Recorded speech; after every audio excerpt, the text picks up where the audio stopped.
Happy holidays, everybody, from the Collateral Cinema family. And this is our podcast shout-out for this particular episode. And we're giving a shout-out to the IMDB Journey podcast. These guys are really, really entertaining to listen to. They come straight from Australia. That's right, the land down under.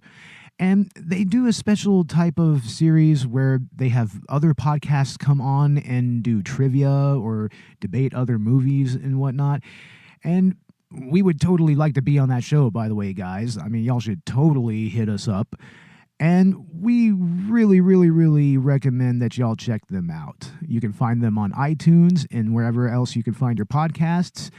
And right now, we're going to go ahead and get on with our show. And once again, everybody, from everyone here at Collateral Cinema Movie Podcast, have a happy holidays, a Merry Christmas, a Happy New Year, and expect a lot more from us in 2019. We are just going to give you a lot more entertaining podcasts about really awesome movies. We appreciate everybody's support this year. Our anniversary episode will be coming up in January. And with all of that said, on with the show. Merry Christmas. I'm Beau Maddox. I'm Robert Ortegon. I'm Ashley Chancellor. I'm Dakota Chancellor. This is Collateral Cinema.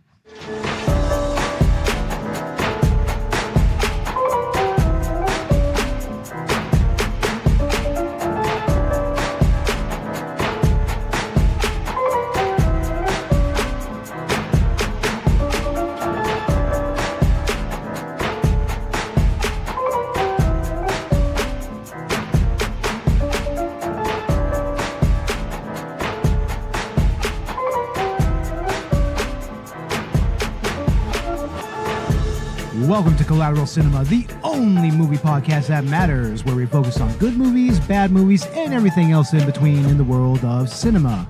We're podcasting straight from somewhere in South Texas, and yes, my friends, we are a 420-friendly podcast. So whatever you have, be it dabs, be it blunts, be it joints, be it bowls, be it whatever, smoke it if you've got it. Merry Christmas, Happy Holidays, Happy Hanukkah, and Happy Kwanzaa. Happy Kwanzaa, exactly. Yeah, Happy Kwanzaa. But just in general, yes, happy holidays to you and to everyone you love. And this is our Christmas special, actually, or holiday special, as it were. Mm-hmm. What do you guys think? I'm excited. Die Hard is definitely a Christmas movie. Oh, man, yeah, we are doing Die Hard, directed by John McTiernan, starring Bruce Willis, starring Alan Rickman. It's got Bonnie Bedilia, Reginald Vell Johnson. It's got a lot of really great actors. Great ensemble cast, honestly, right? Mm-hmm. Oh, man. I mean, and so many great performances here.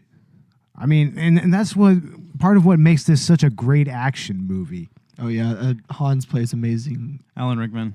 Which was his first movie, incidentally. R.I.P. Alan Rickman. Nice. 2 years ago Rip. still hurts. I know. That still hurts to have lost Alan Rickman. I'll always remember him as Professor Snape. Yeah, right. And this movie was based off of a book called Nothing Lasts Forever, which sounds almost kind of Bond-like, right? Some James Bond stuff. Yeah. Exactly. It sounds like it should be a Bond movie or something. And this was a book that was kind of based off of The Towering Inferno, which was a movie that was also based in a skyscraper. It had a bunch of people in peril with a skyscraper fire, a building structural fire. Mostly faulty wiring, yeah. Yeah, faulty wiring. And Robert, you have that movie, right? Yes, I do. Now, why don't you describe that movie a little bit and describe how it influenced Die Hard, at least in your opinion. Actually, it's a lot of taking place in the skyscraper. I don't know, the Towering Inferno was a building that just, burnt down level by level, I guess. As an action set piece, how do you think it stands up? Mostly just the photography-wise, really. Yeah, definitely. It's a lot of the same, really. And especially when the pyrotechnics comes in later on near the end of the movie. I mean, that was actually some pretty impressive filmmaking right there. It was a combination of exterior shots with pyrotechnics and also miniatures, which was pretty innovative for the time. I mean, it's seamless. You can barely even see any of it, I think. I mean, there's some movies that use miniatures back in the days where you can kind of tell. Of course. Yeah. But, I mean, this movie, it's like, I mean, you really just don't see the dip in quality. I mean, and that's masterful. It's like John McTiernan, he directed Predator as well. He put such a great cinematic edge to this movie, right? Classic action movie. Oh, yeah. It's one of the penultimate action movies of all time. Uh-huh. It pretty much set the whole lone wolf takes on a bunch of terrorists vibe, but it gave it more of a relatable angle to it. Because John McClane himself, he's not a typical action star, especially from the 80s. You know, he's not necessarily out of shape, but he is not a muscle-bound Arnold Schwarzenegger type, you know? Yeah. And that's pretty much what you saw in action movies at that time. That was your typical action hero. Is this Bruce Willis's first major hit? Yeah, that's his debut as well. Well, not necessarily his debut. He had been doing voiceover work too. Voiceover work, and didn't he have a TV series as well, like Moonlighting or something like that? And he had a couple of smaller movies before this What's as that movie, well. Hudson Hawken or something, dude? Remember that? I remember that movie, but I don't think if that came before. No, before Die Hard. No, it's like right after, No. like early 90s. This is the movie that started you thinking that Bruce Willis is a badass. It gave you that established. Fifth Element. It is Oh yeah, Fifth Element. You're right. Yeah, Fifth Element is great. And this movie established his action movie bona fides. Like we said, it's his debut feature as a lead action star, and he fits it so perfectly. I love how perfectly his character takes on this obstacle that comes his way. And he's literally in the wrong place in the wrong time. But he does his job, and he's just so good at it. He's so he kills 11 of the people, 11 of the 12 guys, because Al killed one. Yeah, that's quite just efficient. in the hotel. That is quite efficient. Yeah, Al killed one near the end. Yeah, He killed But he Carl. yeah. But after he had pretty much incapacitated, what's the word I'm looking for? Incapacitated. Yeah. The book Nothing Lasts Forever was adapted by producer Joel Silver, and John Matrix was the one who wrote this. He was also the one that wrote Commando, and there was some speculation that Die Hard was kind of supposed to be a sequel to Commando, but apparently he put that to rest quite a few years ago. I don't know if y'all have ever seen Commando. It stars Arnold Schwarzenegger. They wanted to put Bruce Willis in for Arnold Schwarzenegger. Bruce Willis. Bruce Willis. Bruce Willer. Oh my God. Are we going to have to stop drinking before we do this shit? My God. I mean, look at Robert over here. He's just in his own world. Look at him. Robert, wake up. No, yeah, it's late. We decided to do that entirely. And the first movie that had a variation on John McClane's character was a movie called The Detective. And that's supposed to be based off the book that is Nothing Lasts Forever, supposed to be a sequel from, also called The Detective. And that character was played by Frank Sinatra. Like, Robert, have you ever heard of that movie before? No, I haven't. The That's Detective. why Frank was going to be in Die Hard? Yeah, this role was originally made for his character Joe Leland, which was his character in The Detective. And in Nothing Lasts Forever, that's a continuation of that character's story, and that's where you get the initial premise of him being in a building that is taken over by some type of paramilitary force, and he has to fight them all.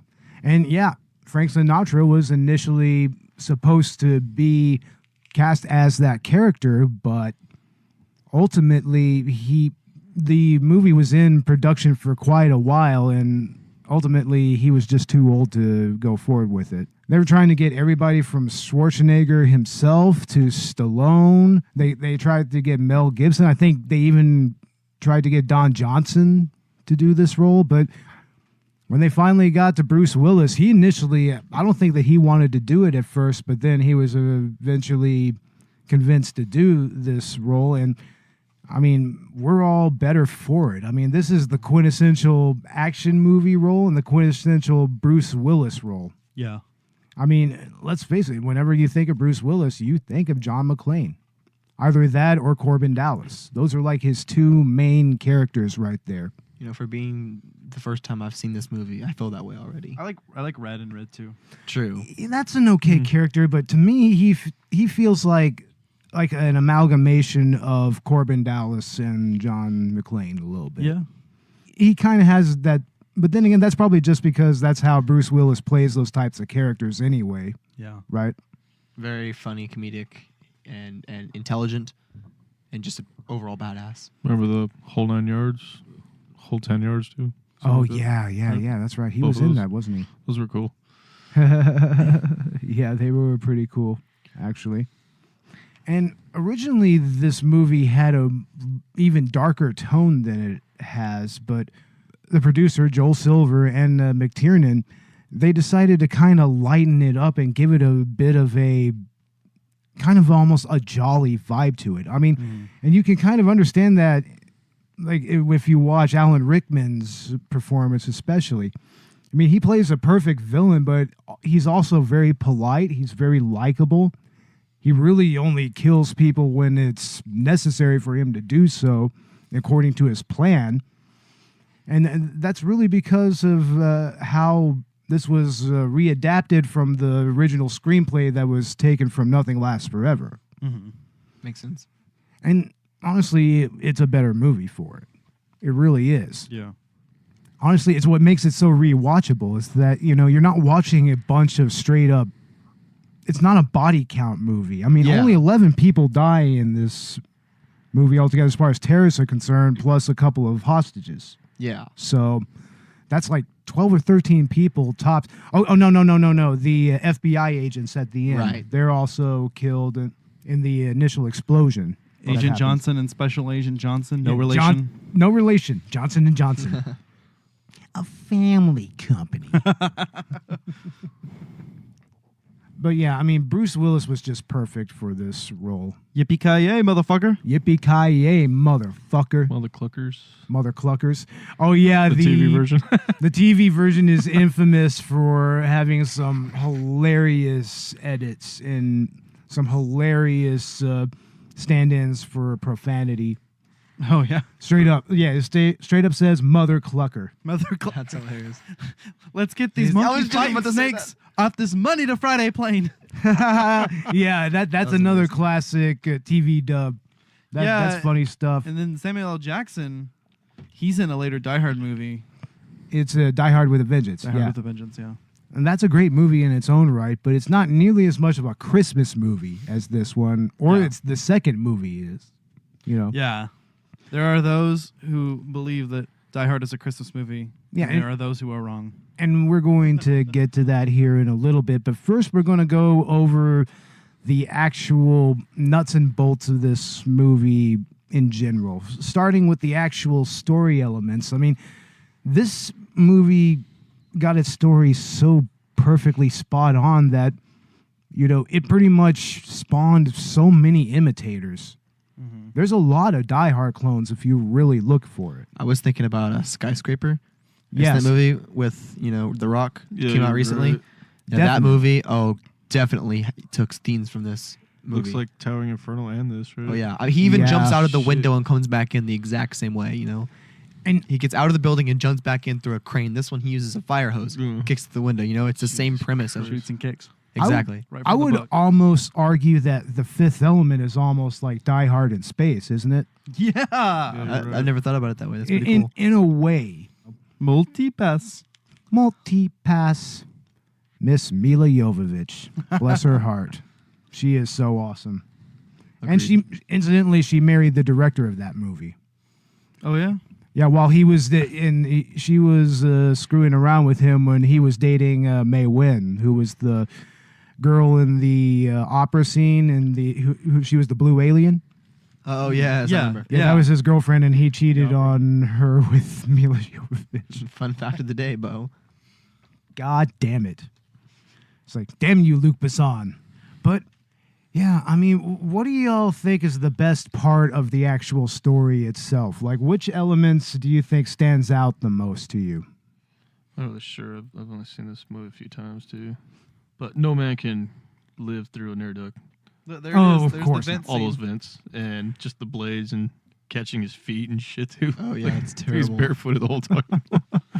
The whole time. That's like just insult to injury. I mean, wouldn't you hate to be in some strange place that's not your house, completely barefoot? And in some ways, to me, that's almost worse than being naked.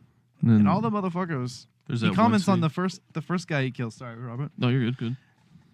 He comments on the first guy that he kills, the first robber. He says, "I finally kill this guy, and his shoes are smaller than my daughter's." Exactly. Yeah. He's trying to get shoes. He's trying to find somebody. He just can't find any for the life of him. And you telling me that every other motherfucker he killed also had small feet? Is that just a European thing? It's Chris. This is John. Nice beer. He just wants to spend Christmas with the family. Is Daddy coming home with you? We'll see what Santa and Mommy can do. But when he gets stuck at the office party, Merry Christmas. it'll be a holiday Merry Christmas. he'll never forget. Ho, ho, ho. Welcome to the party, pal. This Christmas, It's a time of miracles, so be of good cheer. Only John can drive somebody that crazy. get ready to jingle some bells and deck the halls with bows of Bruce Willis, Down to the coast, we get together, have a few laughs. Alan Rickman, Do you really think you have a chance against us, Mr. Cowboy? Yippee-ki-yay, mother. together in the greatest Christmas story ever told. I got some bad news for you, Dwayne. Hans, Bobby. Eat it, Harvey. Holy shit. I'm starting to get a bad feeling up here. Merry Christmas. Die Hard. This is their idea of Christmas. I gotta be there for New Year's. Well, I think at some point he's just kind of running with it, and he's just like, more concerned with taking care of the problem Yeah. rather than finding shoes. That's a small problem, which bites him in the ass later. When he But walks through all that glass, right? oh, That one scene. Jeez. Dakota. I hated it. I have Yes. a very serious thing about broken glass. I hate it. Yep, I- I've done it. I'm not phobic against it. I just hate dealing with it because, just one tiny little sliver. That's all it takes to Yep. fucking just become a pain in the ass. Yeah, I've done it. I broke glass in my own room, stepped Yeah. on it. I had to go to the ER. That's when I was trying to get on the room with you guys. I wanted to get on the room podcast, and Dakota broke his foot on the glass. That's right. I That had to did go happen. home. I did the commentary with you guys later, but when we did the actual review, I was so pissed. You're welcome. God damn it. Yeah, that was about a bitch, honestly. We were looking forward to introducing Ash at the time. It would have been perfect. You know? shouted me and Dakota out. Yeah, we did give y'all a shout out for it. Really, I didn't even know that. Well, have you even heard the episode? I haven't. I heard part of it. You should hear the full episode. For me, the best story element itself is really just the setting. Especially at a Christmas party, it kind of, an office Christmas party, it sets up this very jovial, celebratory angle to it that is just infringed upon by these terrorists out of nowhere. Well, terrorists in quotation marks, Yeah. if anybody knows anything about the movie. What about you, Dakota? What was the one part of the story that stuck out to you the most? His intelligence, his ability to adapt to any situation. He has 2 bullets in his gun, and he sees some tape, and he figures out how to kill 2 people with those 2 bullets Uh-huh. and not get his own wife killed. Exactly. And that's just really, really solid character development right there. Because, the way that John McClane is developed throughout this movie, first you just start with the conflict between him and his wife, and then that just kind of spills over into this fucked up scenario where he just has to act. He has he's pretty much duty bound to act as an officer and also as somebody who has a loved one up in there. And he has the impetus and he has the training to take it on. he's not necessarily like a military man. I mean, he's just law enforcement. Yeah. New York. Which is kind of interesting because you hadn't really seen that angle before. Like I said earlier, you know, you had a specific type of, you know, male lead for these type of characters, for these type of movies. Very much the Schwarzenegger type. Yeah. Well, we got the cop from the Bronx. Yeah. Taking on these terrorists that are not really terrorists, they're just robbers under the guise of terrorists. Mm-hmm. And it's a multicultural group of terrorists / thieves as well. Yeah. I mean, I think there's even different languages being spoken. They're not all German, actually. The Asian guy apparently speaks French. Yeah. I saw that in the Cinema Wins video, which is very interesting. I mean, we like Cinema Sins and Cinema Wins. Very interesting YouTube channel. But Ash, what did you think was the best story element? Or what was your favorite story element? Just that classic action movie vibe. And in the beginning, Bruce Willis, you know, he's kind of playing it safe, but after the ho ho ho motherfuckers, you know, and then he keeps killing the terrorists, the robbers one by one, you know, and he meets Al. I loved the humor, I think, the most, along with the action. Oh, certainly. I mean, there's lots of humorous elements to this movie, and that's part of that lighter adaptation that McTiernan and the producer Silver was going for here.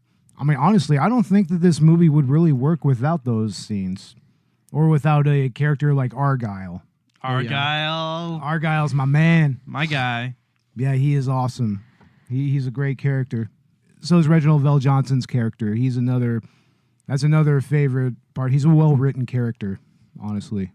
These guys spending their Christmas Eves, and their wives are waiting on them. You know what I mean? They both play their part. Yep, exactly. They both play their part in this little. It's almost in many ways kind of operatic. Yeah. You know, I mean, it's an operatic action movie in many levels. Now, the actual action set pieces of this movie, that also helps set the tone for what John McClane goes through here. Like everything from the air ducts themselves, which are very infamous. You know, there's that infamous scene where he's like, now I know what a TV dinner feels like. Yeah, you know? he's crawling the air ducts. Yeah, he's crawling around the air ducts. That's a lighter. I think that's pretty much where we first see that conceit, right, Robert? Yeah, you're right. Yeah, that was where we first see the whole air duct conceit, which incidentally was completely debunked by Mythbusters. Turns out there's no way that you can actually fit into an air duct without falling through. Just a movie, yeah. Yeah, it's just movie bullshit, and without making a bunch of noise. There's just no way to do it. Okay. Thanks, Mythbusters. Yeah, I actually love Mythbusters a lot. Yeah. Who doesn't? And they've done a lot of episodes that were talking about movies and different things that have been seen in movies, trying to see if they can be replicated in real life. So, yeah, they debunked this shit long ago. Also, another favorite set piece of mine is the unfinished construction levels that McClane is hiding out on. Yeah, that was pretty interesting. Yeah, I mean, it was an interesting juxtaposition to the office party and the finished offices upstairs, you know. It showed that Nakatomi Tower, it was kind of hollow in those particular floors. Yeah. You know? It has an emptiness to it, but also it's still claustrophobic at the same time. And there's a great deal of claustrophobia in these set pieces as well, like the aforementioned air ducts. Just like the elevator scenes, too. And the elevator scenes, exactly. Yeah, the elevator scenes, definitely. It's like there's a claustrophobia to that as well, and also in the offices themselves. Like, for instance, where Hans and his henchmen set up their base of operations, it's in the main, the CEO's office. Yeah, his wife's office. No, yeah, it's not the CEO's office, it's his wife's office. Yeah, exactly. It has her pictures on the shelves and whatnot. And it is a very confining space. Definitely. I mean, office buildings in and of themselves are confining. And they're very much known for being kind of like boxes, you know, like most offices now, they consist of cubicles. So, yeah, I mean, there is definitely a little bit of I wouldn't say an imprisonment angle to it, just more of an entrapment angle. And it is this movie does have a lot of themes of entrapment. Hans and his team really entrap all of those hostages, entrap John McClane. And then they become kind of entrapped themselves in a way. They don't ever leave that building. No. None of them leave that building alive at all. And at first it's supposed to be by design. They were supposed to fake their deaths, but, John McClane fucked that up for them. Also, just the exterior of Nakatomi Tower. I mean, that in and of itself is iconic as all hell. And also, whenever the explosion occurs, I mean, it just really amplifies the chaos that's happening. And we all know from real life that is how chaotic those types of situations can become. And it is kind of quaint to look back on this movie here in, the post 9/11 era, especially since these technically weren't terrorists. They were thieves. Yeah, it was a heist mission. Yeah, it's a heist. And I think you see that again in Die Hard with a Vengeance. Not so much in Die Hard 2, which we should do its own episode on, because that is a very, very, very complex movie in my own right. It's even allegorical in some ways. Die Hard 2. Regarding our foreign policy with our drug war. And we'll get into that in another episode. And that's very, very fascinating to me. But the actual fight scenes, man, there's some great fights here. Like when John McClane first encounters Carl's brother in one of the construction areas. Mm-hmm. Very intelligent scene again, where he uses his brain and just thinks of a way out. Exactly. Yeah, it's not so much about just brute force, it's about cunning. Definitely. And John McClane is a very cunning individual, and he knows how to turn the tides on whoever he's fighting. Yeah. He's able to get behind them, with the first guy, that's what happened. He was able to distract him enough to end up behind him and just have the gun on him, And Robert, what about that fight with Carl? Whenever he comes up there to try to avenge his brother. That one was pretty wild, right? Yeah. Hell yeah. I mean, what did you think about that one? Pretty intense. Pretty cool. Oh yeah. Yeah, I mean, it lasted longer than you'd think it would. It was really a long. did. It was a long fight. They were actually fighting for a good amount of time before that. He ended up wrapping the chain around him. That revenge subplot, yeah, with Carl. Carl was just pissed after his brother was killed, understandably. They set that up in the beginning, kind of set this character development for this vengeful character who wants to avenge his brother's death. So they bring it back by the end. Yeah, they give you more of a bad guy to deal with than just Han. Yeah. Exactly. And he puts up a hell of a fight for John McClane. I mean, he takes a fucking beating. Oh yeah. And then there's the gun battle in the construction area where they shoot out all the glass, like we mentioned earlier. Like that is actually a really, really smart conceit, right? That was to show us, that the evil guys are smart too. Hans is not. That is a smart Hans move. Yeah, it's tactical. Definitely. I mean, it's showing that these guys know a little bit about tactics. They know a little bit about urban warfare, which at that time was barely even a thing, I mean, this was in 1988, I believe that's when this came out. We were barely even so many years away from the first Gulf War, where we first started to see that sort of thing, or the Battle of Mogadishu. That's where we had our first encounter with that sort of thing. But, I mean, they actually know how to use tactics, how to fight asymmetrically. Mm-hmm. I mean, and they know how to go out with a bang, even. Oh, yeah. Because the initial aim of their plan was to fake their own deaths and get the fuck out of Dodge. What does he say? I read that in Time Weekly, the Asian Dawn. Oh, yeah, that's when they're giving out their demands. Yeah. And they're just bullshitting. Yeah, and then the FBI agents and Special Agents Johnson, fall for that shit and get blown up. Yeah, unequivocally, they totally fall for it. Yeah. And they were trying to kill the hostages, too. Yeah, those guys were dicks. They were throwing the hostages on the roof, and they didn't care if they died. They said, we'll lose 20 to 25% of the hostages. Yeah, that was Johnson & Johnson. Yeah, they didn't care either. And, speaking of Johnson & Johnson, that leads to another great action set piece, which was the helicopter scenes over L.A. itself.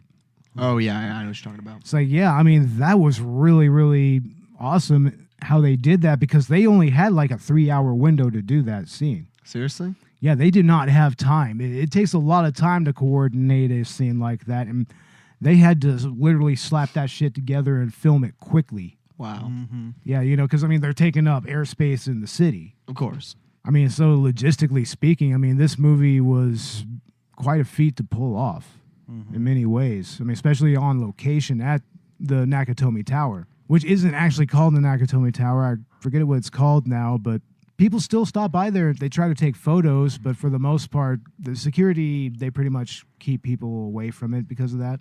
Nakatomi Tower? Yeah. Damn, that's cool. That's a real building Yeah, it's actually a real building. known as the Nakatomi. Yeah, I think it is actually in downtown L.A., isn't it? I'm not entirely sure.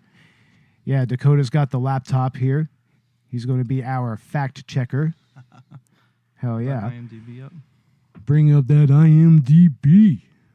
The IMDb Tribune, as We Hate Movies would call it.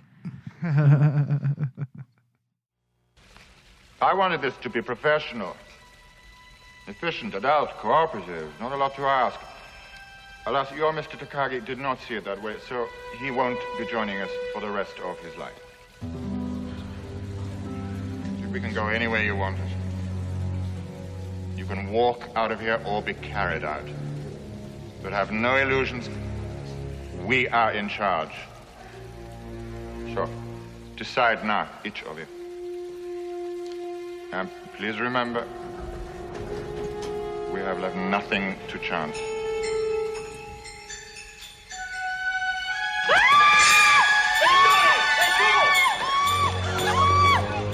Get them back. Not mine.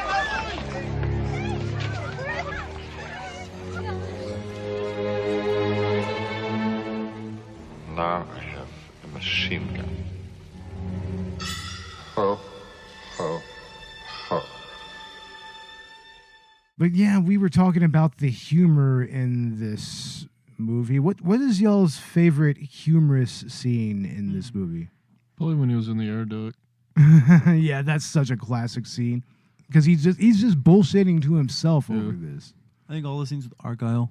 All the scenes with Argyle. All the scenes with Argyle. Although, yeah, he is a perfect comic relief. Yeah. He really fits that vibe well, and I like how they utilize him throughout the movie, and then finally he actually takes part in taking out the hacker. He actually takes him out, which was just awesome. Oh yeah, it's Fox Plaza. Yeah, that's what it is. It was Fox Plaza in Die Hard. It says in 1988 action film Die Hard. Yep. It was portrayed as the fictional Nakatomi Plaza. That's Nakatomi Plaza. Hell yeah. And it still stands to this day. Go Dakota the fact checker. Hell yeah. That's what I'm here for. Yep, that's part of what we brought you here for. From now on, you bring that laptop, brother. Will do. Yeah, how about you, Dakota? What do you think is your favorite humorous scene in this movie? Humorous scene? Oh, goodness. Yeah, what do you think was a scene that you thought was pretty funny that stands out to you? Ellis's scene where he comes and makes the phone call, but it's Yeah. hilarious at the same time. Just to see Bruce Willis literally telling him to shut up, and he doesn't do it. And he's just bullshitting. It is all BS. He bullshits his way to his own And death. every single person knows it's BS too. Hans knows it's BS. Bruce Willis knows Fucking it's Ellis, BS. that asshole. Yeah, Ellis. Yeah. Everybody knows that it was BS. Yeah, totally. But He's trying to get himself killed. I mean, Apparently, he thought that he was suave. He thought that he could sweet talk his way out of and the shit. negotiate it, but he just ended up getting himself killed and putting John McClane's wife in danger. Yeah, exactly. Because after that scene, that's pretty much where Miss McClane is found out. A little while after that. Let's see now. What do I think is a funny scene? I think that a lot of the dialogue between Reginald Vell Johnson and I agree. and Bruce Willis is actually pretty funny. Like a lot of their dialogue where they're just kind of bullshitting, trying to get to know each other a little bit. Not only is it funny, it's very genuine. You can tell that Al knows that John McClane is a cop. Yeah. Well, yeah. I He mean, says it takes one to know one, Yeah. I'm sure. And Reginald Vell Johnson, I mean, he's always been a funny motherfucker in his own right. I mean, he was, of course, Carl Winslow on Family Matters, which I'm not sure if you guys are old enough to remember that.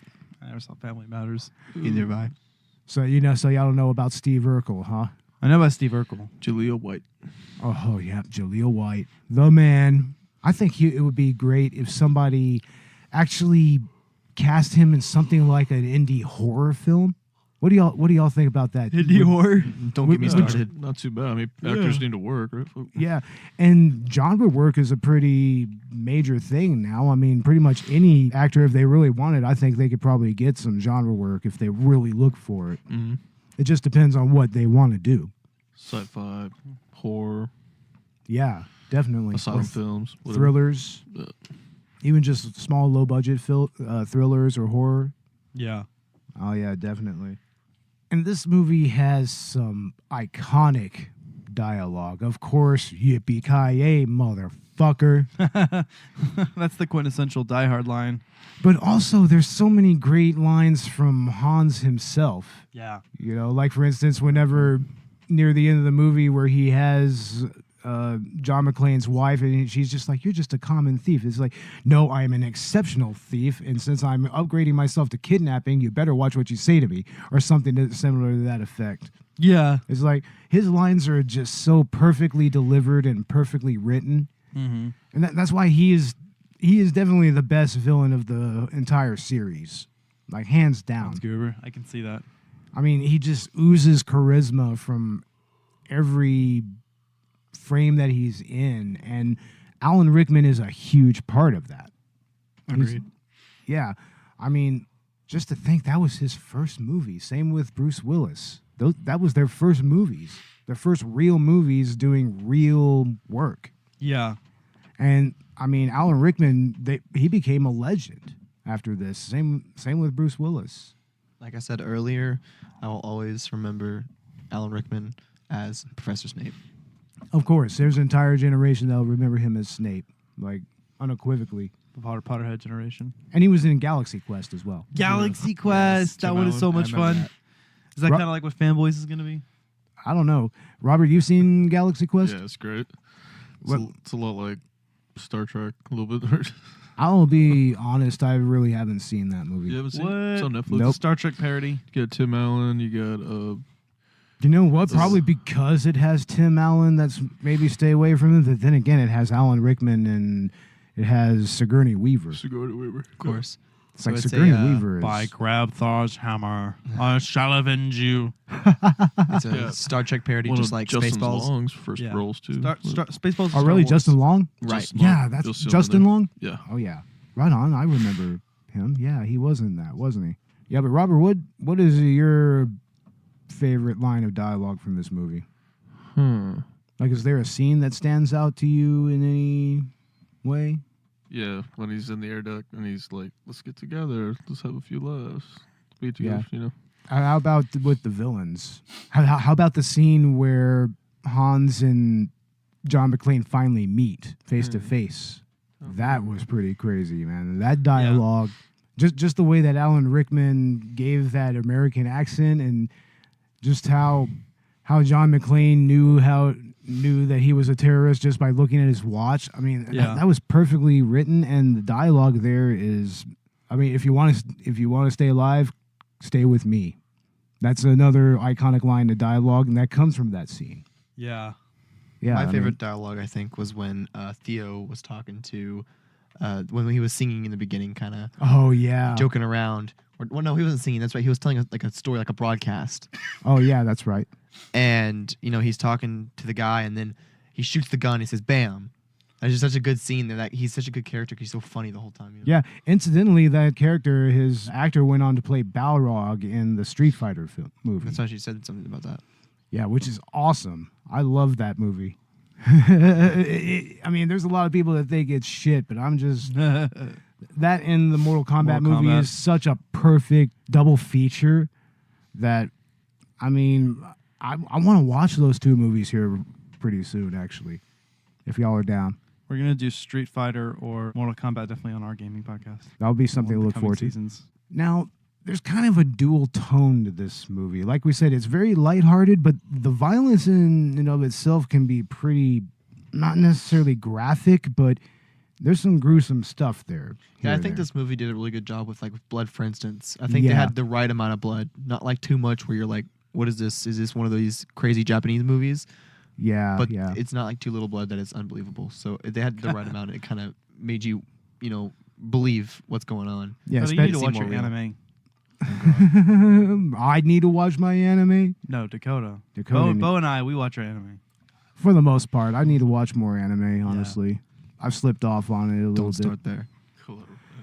I'll just wait till we get to Perfect Blue or Akira or something like that.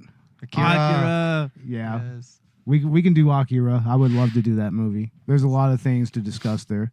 But I mean, yeah, I mean, the joking tone, it just kind of contrasts with the overall violent situation that John McClane finds himself in. And in some ways, it's kind of believable that people would use that type of humor to kind of, alleviate the situation a little bit.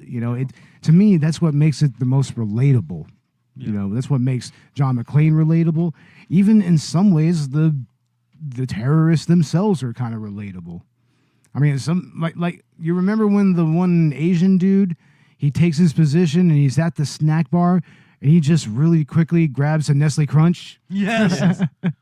That's fucking perfect. And that just kind of shows that these guys are, in the end, just kind of, in their respective field of mercenaries or thieves, working stips. Yeah, they're real people. They give each person a character, I mean, they're still criminals and they're still there to hold up a entire skyscraper full of people and steal money, but you really, really get to know that there's some real people there. Yeah, you can see real characters, like the two brothers, Exactly. You can tell that they love each other because, one goes crazy when he dies. But man, why would you be borderline terrorists? Yeah. And not expect that your brother might die? Of course. Oh, yeah, you would have to accept it. But, I mean, I'm sure that it was probably the circumstances of how his brother died that he was pissed. Mm-hmm. It wasn't so much that his brother was dead. It was just more the way that he was killed and who killed him. Mm-hmm. That's how I see that. That's what Carl was really, really pissed about. It was just like, oh, what the fuck? My brother's dead. How could he fucking be killed by this asshole?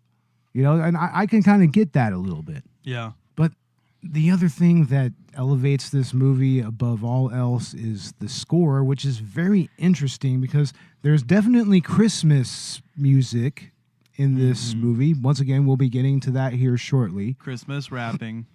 Yeah, there's Christmas rapping by Run DMC. Man, I love that song, honestly. That's classic. Like, y'all listen to much Run DMC? Other than that song, no. Y'all need to listen to more Run DMC. Right, Robert? Sure. Oh, come on. Like you haven't listened to Run DMC before. Just a little bit, I think. Yeah. Come on now, Robert. Speak up, Robert. You can Hello? speak up, man. This is a podcast.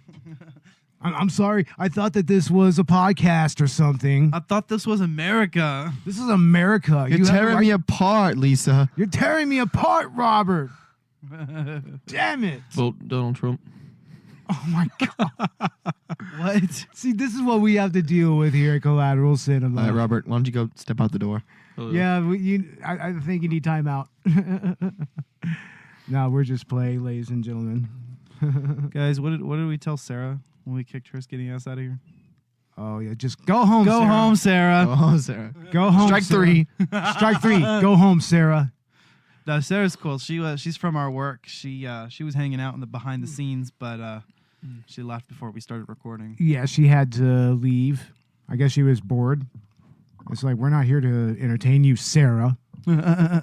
But yes, this is a movie that many, many, many, many people accept as being a Christmas movie for many, many, many reasons. But the YouTube channel Renegade Cut, they do a lot of analysis of film from a political and philosophical angle, and even in some cases from just a straight up film critic angle. And he set out at least 5 criteria for what makes a Christmas movie and how Die Hard fits into that. And I went ahead and wrote them down. We're going to go over them a little bit, and we're going to discuss them a little bit. And number 1 is, does the movie take place on or around Christmas? That right there is very obvious. Of course. This one takes place on Christmas. Yeah. Christmas Eve. It takes place on Christmas Eve. That's like unequivocal, right, Robert? Yep. Number 2, do we learn about the Christmas spirit in any way? Oh, they're singing songs the whole time.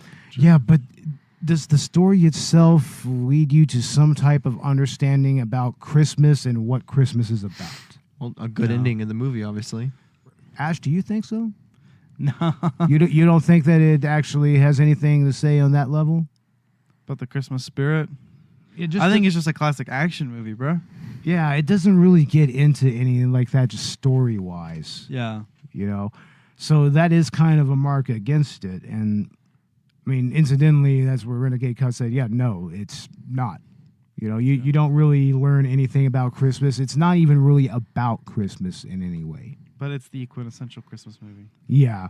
And number 3 on that criteria is, are there audio-visual references to Christmas? Which is, there's a lot of Christmas iconography in this movie. Because, you know, I mean, but it doesn't even necessarily have the type of iconography that we would normally associate religiously. Like, there's not a lot of religious iconography. There's more like secular Christmas iconography here. Yeah.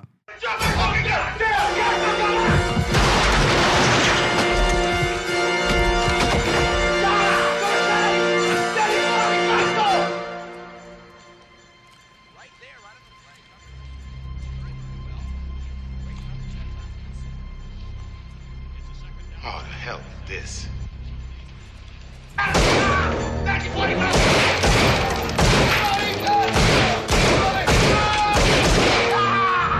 You are done.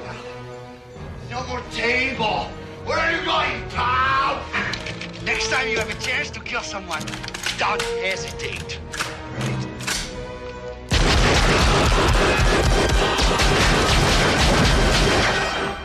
Thanks for the advice. Sorry to waste your time. No problem at all. Merry Christmas. Merry Christmas to you.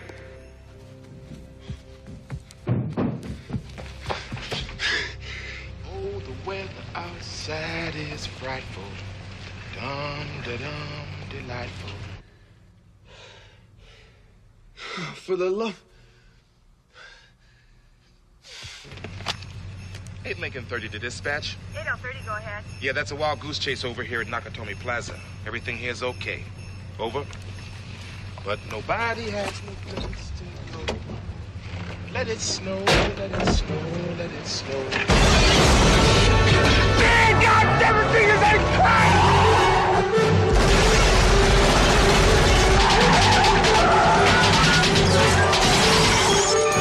Welcome to the party, pal. So, I mean, we're talking more like Christmas trees, you know, Christmas presents, Christmas lights, tinsel. Stuff like that is seen throughout the movie. And yeah, no nativity sets or anything, but, you know, Yuletide, holiday, Christmas party. Very basically. generic kind of, almost secular kind of Christmas iconography. Hallmark. And of course, there are the many Christmas songs on the actual soundtrack. Oh, yeah? Yeah. I mean... That's right. Yeah, I mean, there's like, what? There's Let It Snow. Yeah, Al sings that one. Yeah, there's the Run DMC Christmas song. Christmas rapping. There's Ode to Joy, which is typically kind of seen as a Christmas song. Yeah. Na, na, na, na, na. I mean, that kind of has a jovial, celebratory feel to it, which is something that we feel around Christmas. And, you know, incidentally, you know, they have Let It Snow, which is a Christmas song without actual Christmas iconography in it. It's not about Jesus. It's not about Santa or anything like that. Just winter. Now, is Christmas necessary to the plot? That's the next question. What do y'all think? I don't see any reason that would have to be, they'd be connected. No, there's no real connection to Christmas and the plot of this movie in any sense, other than that it happens at Christmas time, you know? This could have been done in mid-July. Yeah, nothing could have changed about the story if you would have put it in, like, let's say, St. Patty's Day or fucking Memorial Day or something like that. Yeah. It doesn't matter. There would have been no changes to this story at all. It's just very much incidental. But ultimately, the very last part of this criteria is, do people watch this movie around Christmas? And that is ultimately what nails it right there. Yes, I do. This is a movie that lots of people watch around Christmas. I mean, to be fair, lots of people have their own traditions when it comes to Christmas. I've heard of some people binging Lord of the Rings. Yeah, our family, We Dakota do. and I. Yeah, around Christmas. year. And me personally, I have my own little tradition of watching some Mystery Science Theater 3000 and then watching a movie of my choosing with my brother on Christmas Eve. That's kind of a tradition that we Beau? have. I mean, Robert? Probably the Christmas Story. all the time around Christmas. A Christmas Story, definitely. Yeah, that's a great But great not, movie. not the live musical, right? Oh God! did y'all see the Nostalgia Critic episode on that? Yeah, I did. Oh God, that's terrible. And there was Terrible. 3 hours of that. Yeah. Oh my God! Have Matthew Broderick just fumbling his way through that? We ought to do a bad movie review on that one. We ought to, but I don't know if I want to sit through it. You had to sit through Master of Disguise, so you had to sit through this. Remember, we review good movies, bad movies, and everything else Yes, in we between. do. Yes, we do. But I don't know. We may want to do A Christmas Story as a good movie. No. No, Leave the room. Not the live version. Oh, okay. Yeah, the original Christmas movie, The Christmas Story. That's a great movie. That's an awesome movie. You'll poke your eye out. Yeah, part of that is the fact that the author is the one who does the actual narration. But in the live musical, it's Ralphie as an adult, right? Yeah. Yeah. No. Girls in no. pink bunny costumes. Ralphie's a weird imagination fantasy. Yeah. Yeah, but I mean, this movie has been adopted for viewing around Christmas time, and that pretty much nails it. It's a Christmas movie. Mm-hmm. There's just no real question about it to me. Yeah, definitely. In Maybe fact- 3 out of 5 out of the criteria. Yeah, at least that's a plurality of it, I believe, at least. But also, I mean, I watched this movie with my brother like just last Christmas, actually. And in the second movie, though, the second movie is even more of a Christmas movie. It's even more overt because it takes place at an airport. During Christmas? Yeah, well, yeah, it's the week before Christmas. This guy has problems with Christmas. Yeah, it's all, he probably shouldn't be traveling around Christmas Ever. because he runs into some bullshit.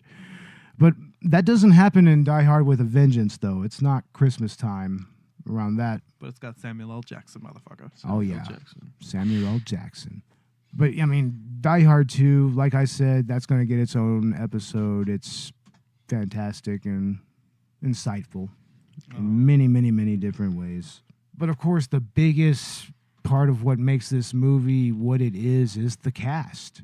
Yeah. If there wasn't this amazingly dynamic and diverse cast, this would never have been pulled off the way it was. I mean, it's just so perfect, like especially the relationship between Vel Johnson and Bruce Willis's characters. I mean, they're not even in the same room or on the same... They don't even share real screen time together till the end of the movie. They don't see each other at all.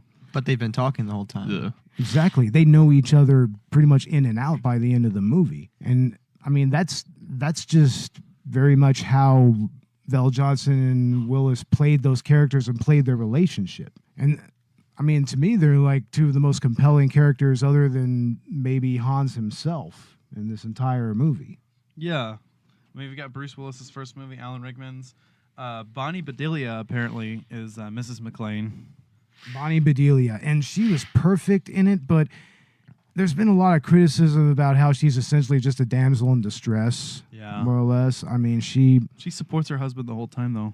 Yeah, but honestly, everything's framed within the conflict between her and John, which is just like, man, somebody just needs to grow the fuck up there and just compromise. It's like, I mean, come the fuck on. Why the fuck is one...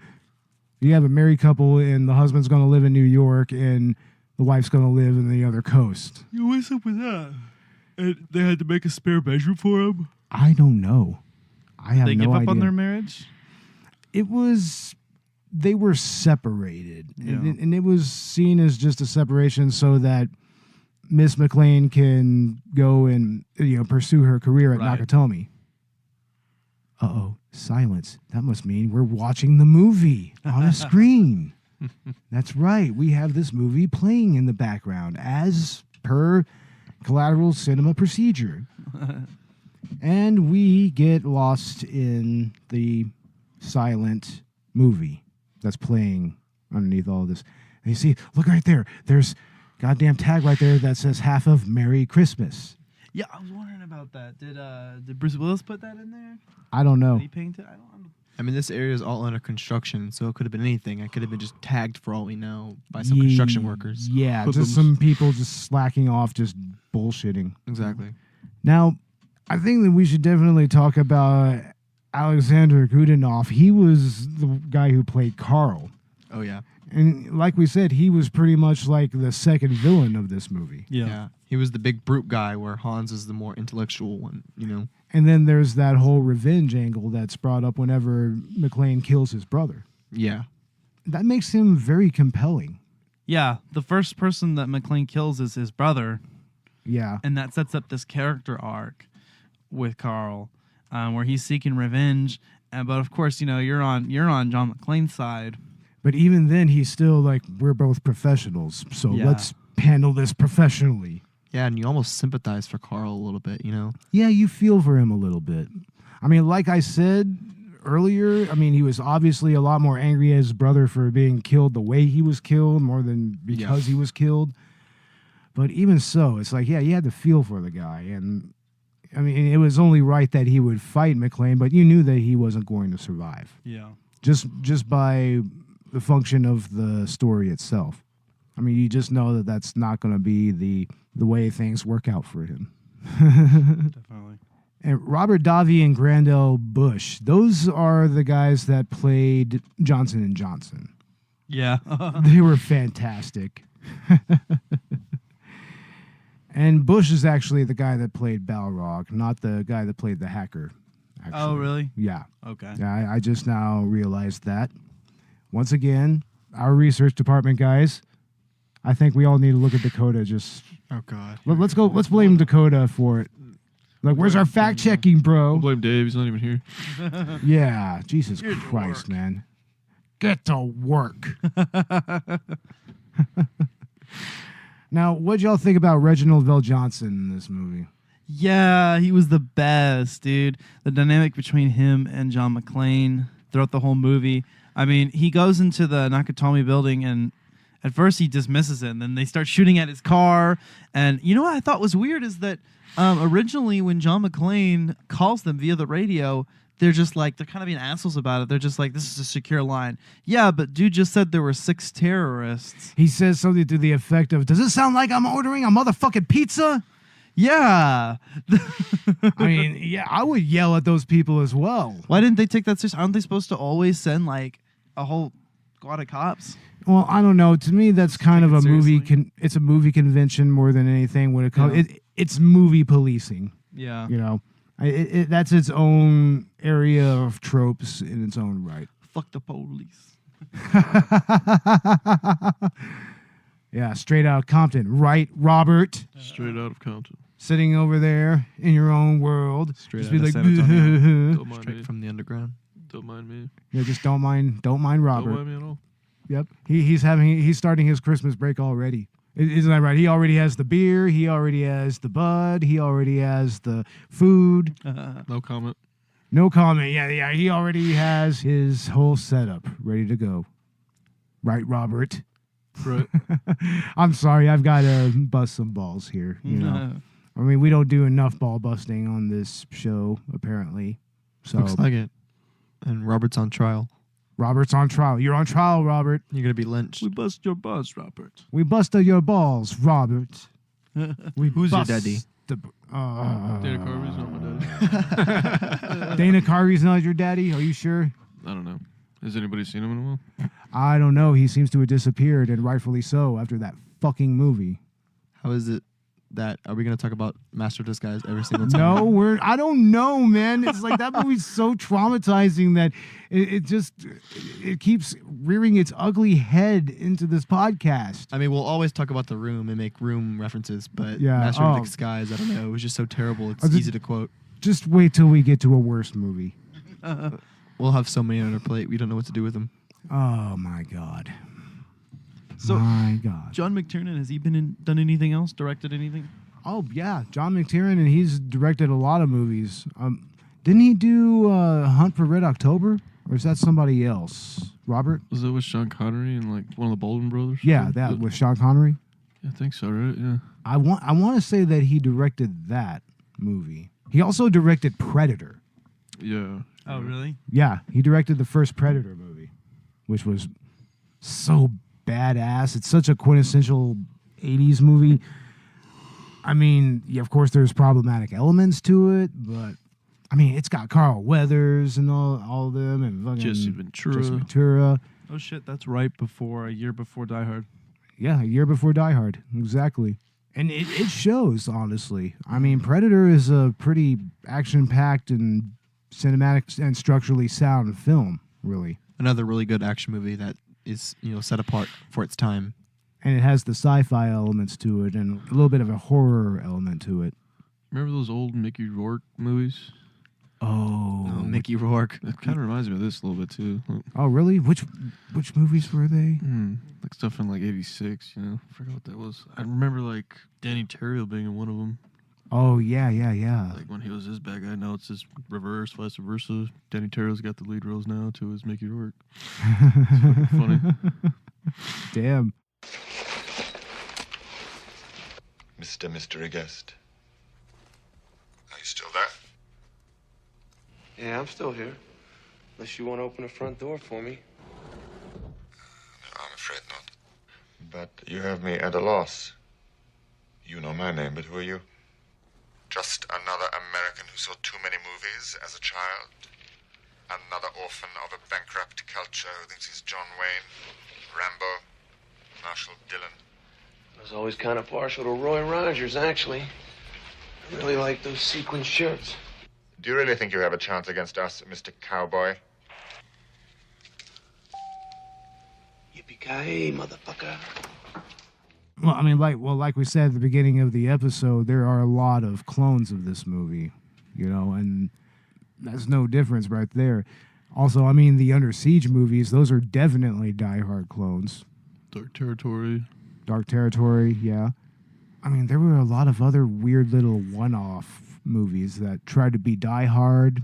Like there was that one that had Patrick Stewart as the villain, and it was at a prep school or a boarding school or something like that, and there was this kid, and he was the McClane character.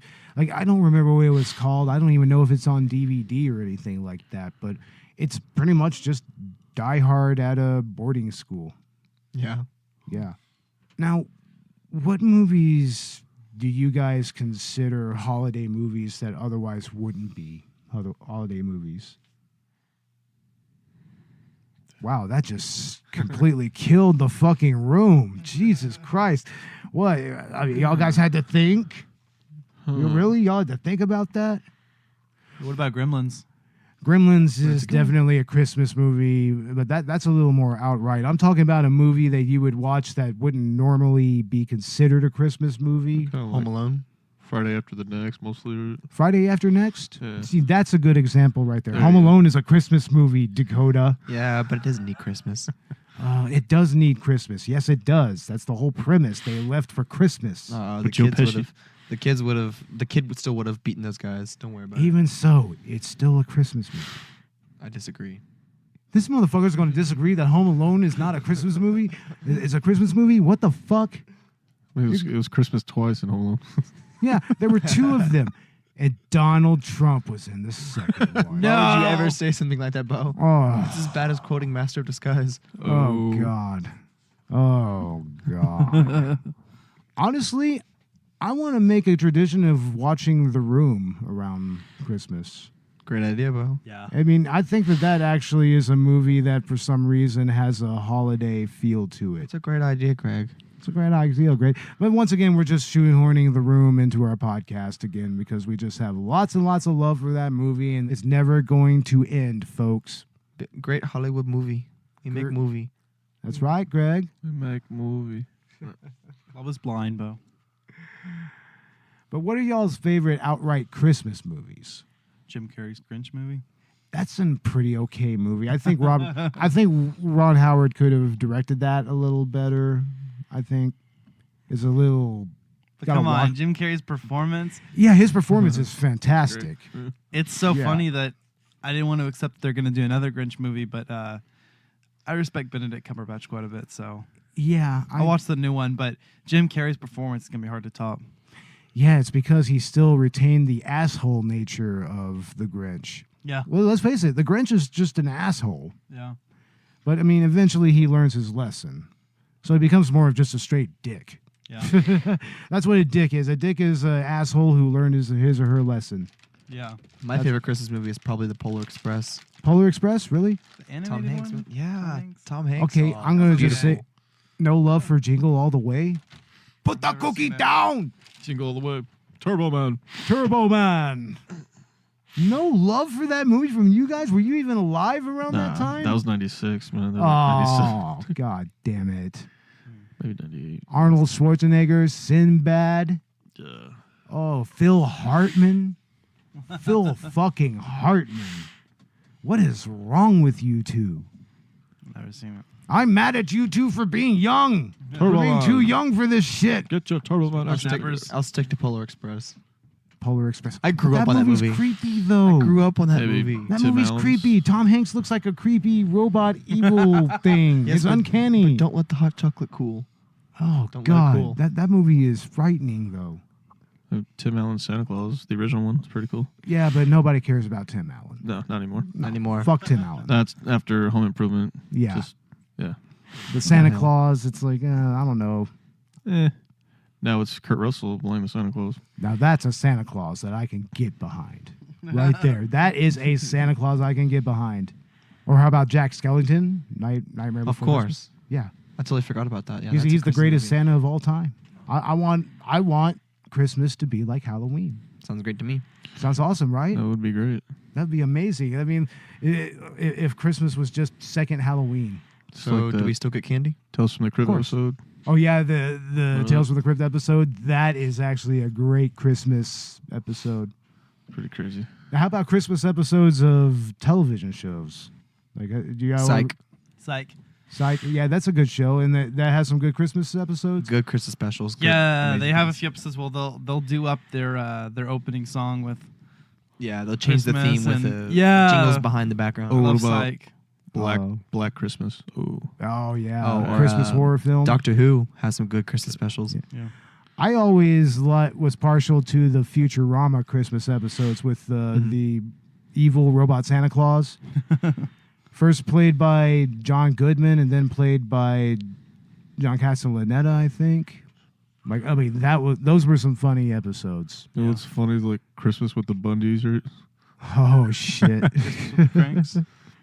Pretty much any of the Adult Swim shows that have a Christmas episode is pretty primo. They usually do a marathon of all their Christmas episodes, usually the week leading up to Christmas, and on Christmas Eve, like all night.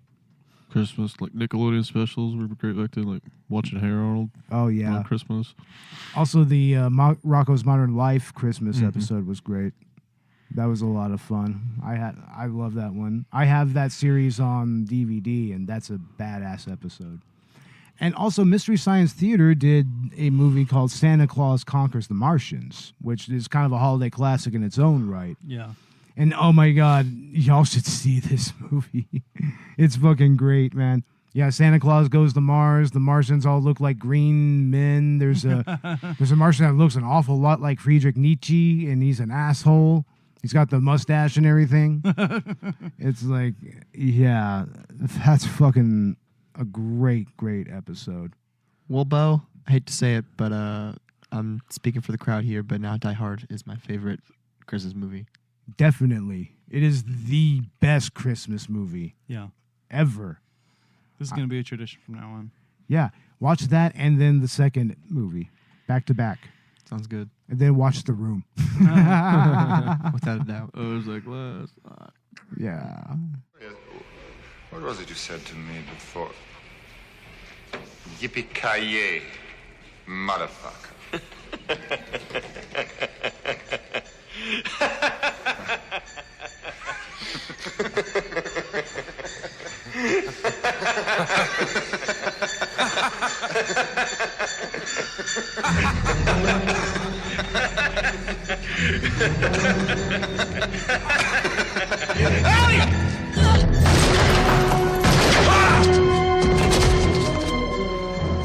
Happy trails, Hans. Well, we're going to go ahead and wrap things up. We're going to give our final thoughts, starting with Robert. And go in depth, Robert. Tell us, what are your real feelings about this movie?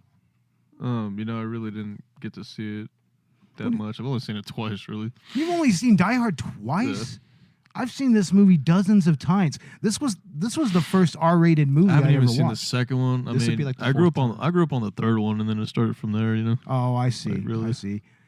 I think that's probably a pretty common thing. A lot of people probably became aware of Die Hard with a Vengeance in the 90s. They probably that was more of like the 90s generation. See, I was born in '89, so it's like I really didn't see that. That was the Die Hard for the 90s generation, so that's understandable. Ash, what are your final thoughts for this? I love the action tropes. I love the humor. Yeah. I love Bruce Willis and Alan Rickman in this. It's just so classic.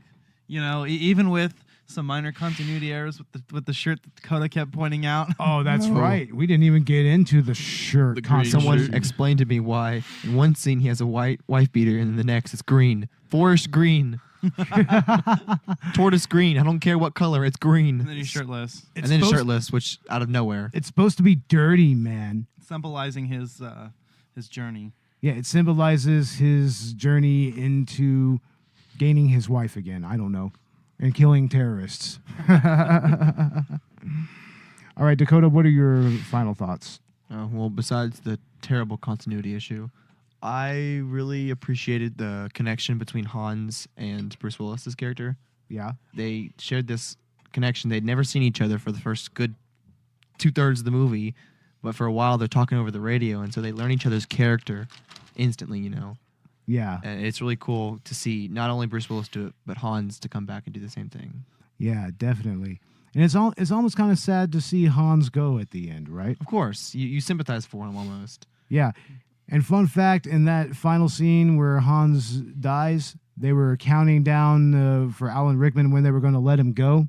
And they let him go early so they could get that reaction. That reaction is real. He's like, oh, shit. It's pretty cool. Yeah, straight up. And my final thoughts on this movie, I've seen it so many times that it's practically like second nature to me. This is a movie that is just part of my overall lifetime lexicon of films. Like, it's a movie that I can always go back to and find something fun to watch in it. It's always fun to watch. It's so ubiquitous in our culture that people pretty much know what it is just by cultural osmosis. Yeah. I mean, hell, Cleveland show, before it was canceled, it was going to make a Christmas tradition of doing parodies of the Die Hard movies, at least the first two. And they actually did a pretty awesome parody of it, kind of similar to the Star Wars movies for Family Guy. And that was actually a lot of fun. And ultimately, I mean, I'm grateful for this movie. I'm grateful for Bruce Willis. I mean, and of course, Alan Rickman, may he rest in peace. Such a great performance. And I mean, this is a movie that is just reached its 30th anniversary. It's been with us for 30 years, and it's just morphed into something that is never, ever, ever going to leave our culture. Yeah. Ever. I don't think this movie will ever really diminish with age. Dang, this movie's older than you are, Robert. Yes, it is. It is. This movie came out when I was maybe about 7 or 8, 6 or 7 or something like that. It's part of your childhood. Yeah, it's part of my childhood. Like I said, first R-rated movie I ever watched with my brother when we were kids.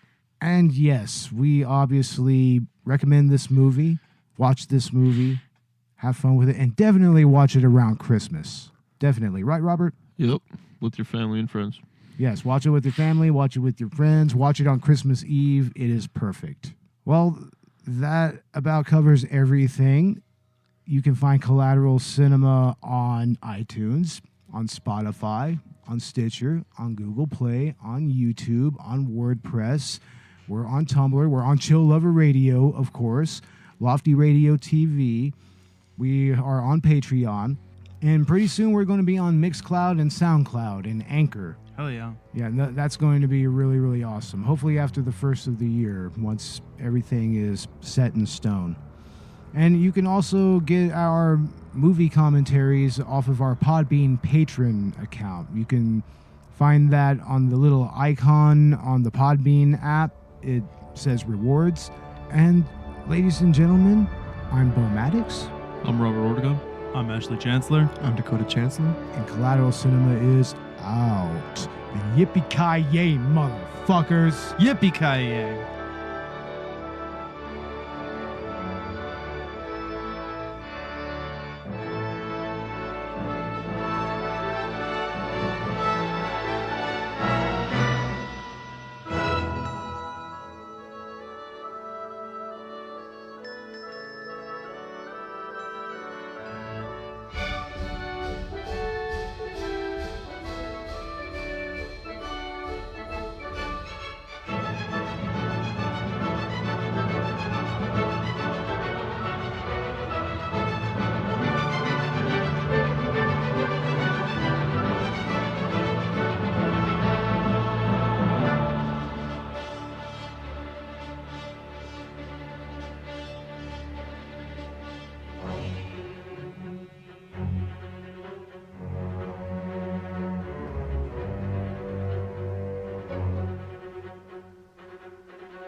Collateral Cinema is an L Company production. All music and movie clips are owned by their respective creators. Please don't sue us.